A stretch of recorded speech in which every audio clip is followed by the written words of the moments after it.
Honda for its first river. Oh wow.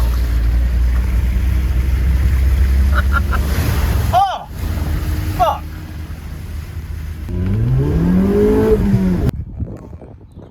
16 valve. Nice machine, Gav. Picking up purple tag rack from Weaselworks. Thank you. 6N hoarders. Look at them. They don't do BMWs, they do 6Ns.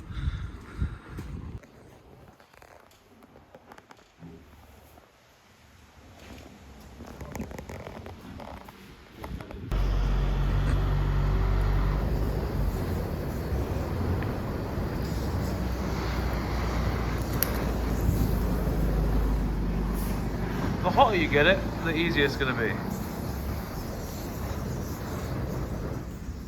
Just don't burn yourself. I know this is... Ooh. That made good noises. I mean, stuff is happening. I got one out, and this is how I did it. So then I'm going to do it again.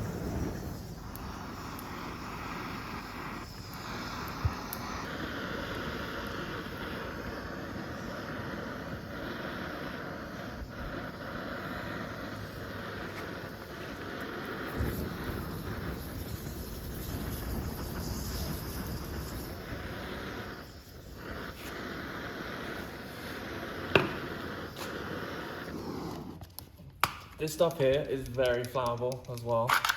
If you put it in the middle,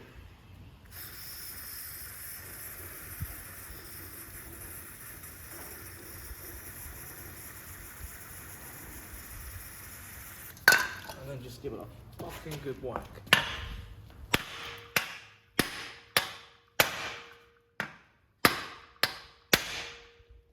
Shit. Where's the tool? Yeah.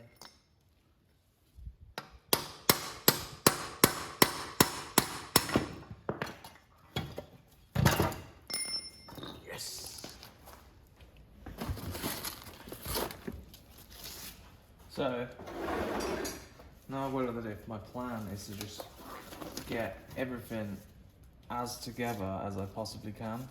When the subframe bushes come, I can literally just throw it all together and get it back in the car. I'm just gonna get like all the little tiny little bits of slag from outside the diff, which will accumulate when you're welding it. You will get some shit in there, I am sure. And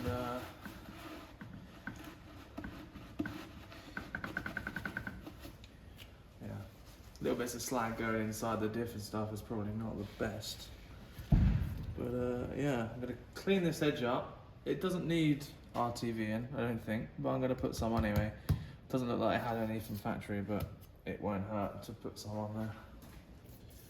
Get a rag, clean that bit.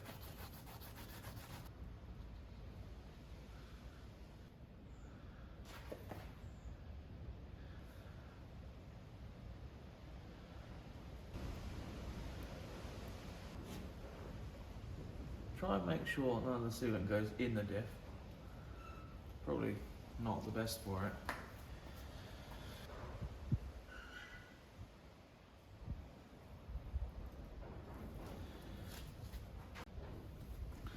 One there. One there. Apparently, it's a medium case 315. The 325s came with 315s, whether they were manual or auto.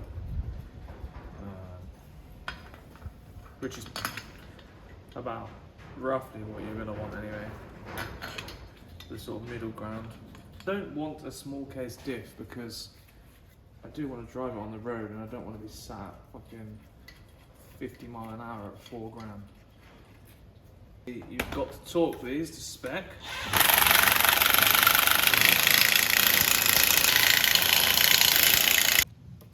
So, these subframe mounts are a perfect opportunity to reinforce it. So you got this mount here, this mount here, this mount here, this mount here. Now that's the 1, 2, 3, 4. So when you spend your life kicking the shit out of it and clutch kicking it, basically there's sort of like fatigue cracks around here, and yeah, this holds the whole rear subframe in. So once that cracks, obviously that pin is going to move side to side, and it's going to feel horrible, and it's not good. Your subframe could potentially fall out. So I've got these plates here. Now, this is pretty common. People have been doing this for years. So that just sort of goes on there. Yeah, that just sort of goes on there, basically. It might be that way around.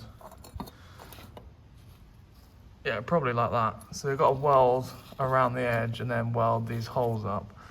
And yeah, it just reinforces the chassis. And this is the perfect opportunity to do it because obviously the subframe's out and you can't do it without it. But yeah, I'm just gonna probably do this today. Clean up the edges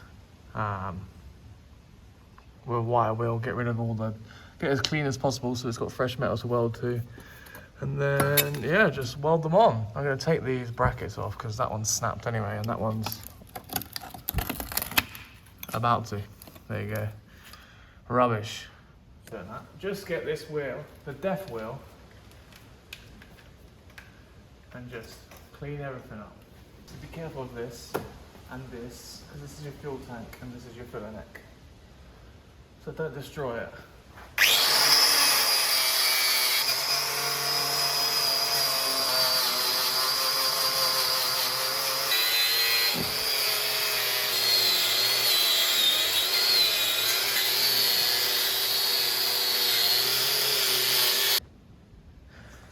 Just gonna go over it with the angle grinder and a 60 grit. Because the wire wheel's good, but you'll always get like a remnants of like protected metal. So go over like this.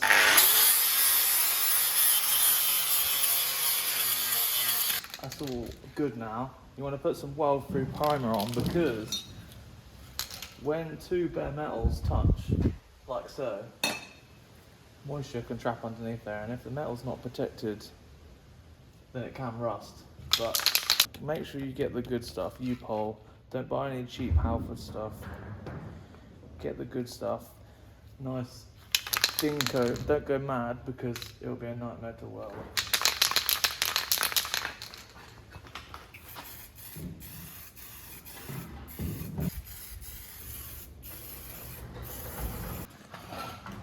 Now basically what I've done here is put the original bolt in, just here.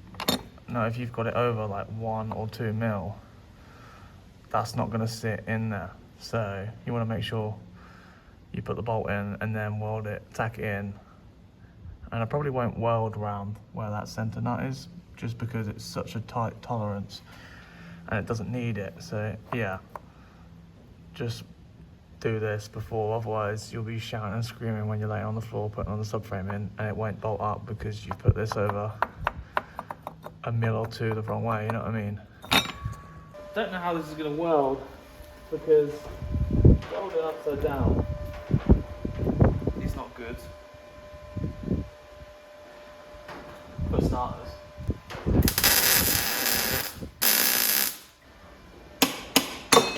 It would help if you put it on straight.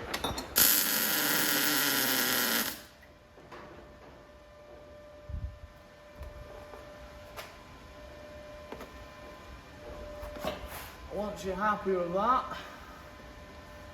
start hot gluing it. It's a bit gappy here and here, but we'll give it a go.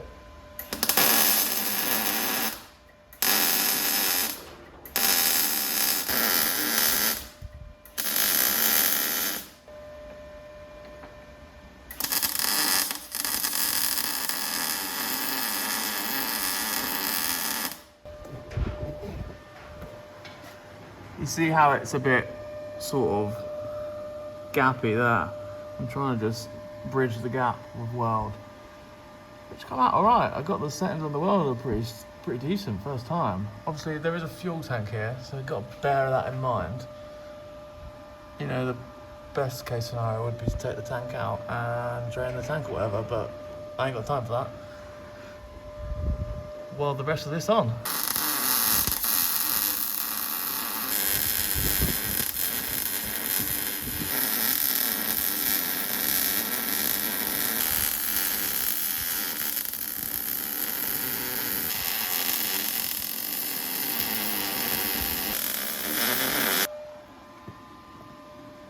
it's welded not bad, but you can see there's a big gap there. So, give it one of these. And then it sort of hugged the chassis again. Now, there's only circle mounts here, so this bit here, doesn't matter if it's flat or not, so you can just, now I can just weld that nicely and carry on. Can't really get my torch much behind here, which is annoying.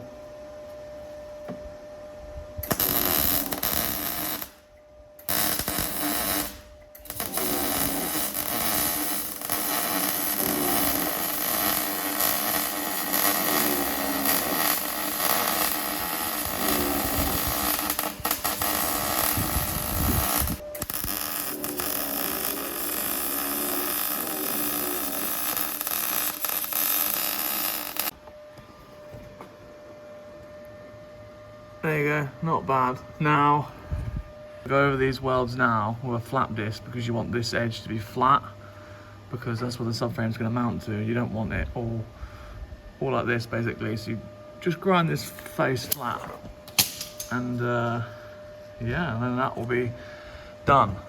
I'll show you that now.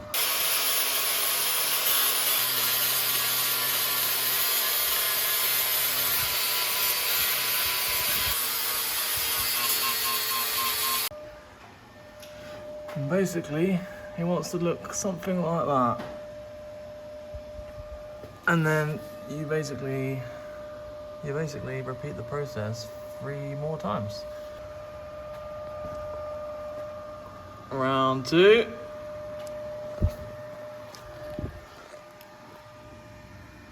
It's quite hard to get the torch in this corner here, but come out alright really, to be honest. It's really hot. Lots of fire came out of here when I was welding it. And it's still smoking quite a lot. I hope it's not on fire inside the car.